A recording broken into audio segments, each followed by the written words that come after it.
குறைவிருந்தால் தேவனிடம் கேட்போம் விசுவாசத்தோடு. ஜெபத்தினில் இருந்து வசனத்தால் காத்திடுவோம். 120 பேர் அபிஷேகம் பண்ணப்பட்டதெப்போது?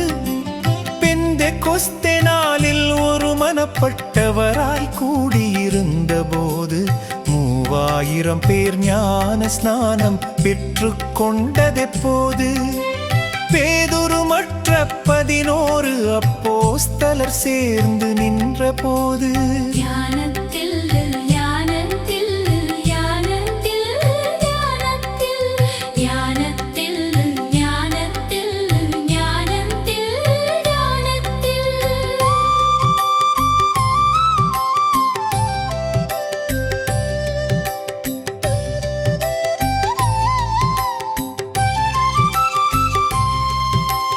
வசனத்தை கேட்டவர்கள் அபிஷேகம் செய்யப்பட்டதெப்போது?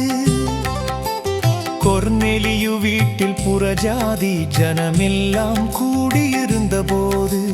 நடு இரவினில் ஞான ஸ்நானம் பெற்று கொண்டதெப்போது? பவுலும் சீலாவும் பாடித் துதித்து ஜெபித்து பின் விடுதலையான போது.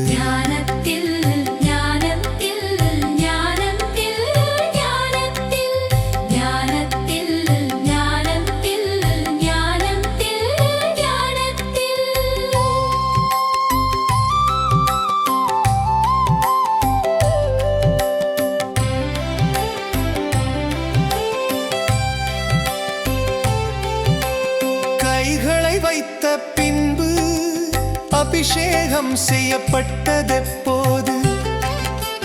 யோவானும் பேதுருவும் கைகளை சமாரியர் மேல் வைத்து ஜெபித்த போது.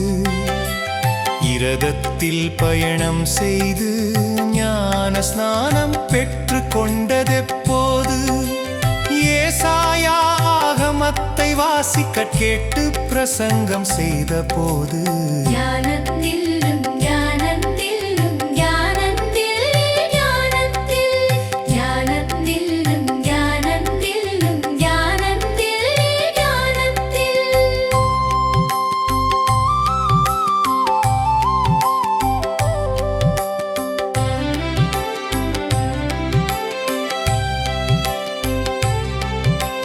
குணப்பட்டு ஸ்நானம் செய்து அபிஷேகம் பண்ணப்பட்டதெப்போது? சவுலும் பவுலாய் மாற கர்த்தர் உரைத்தபடி அனனியா ஜெபித்த போது. மாம்சமான யாவர் மேலும் ஆவி ஊற்றுவது எப்போது? இருள் சூழ் காலம் வருதே, அதற்கு முன்னே உள்ள காலம்தான் இப்போது.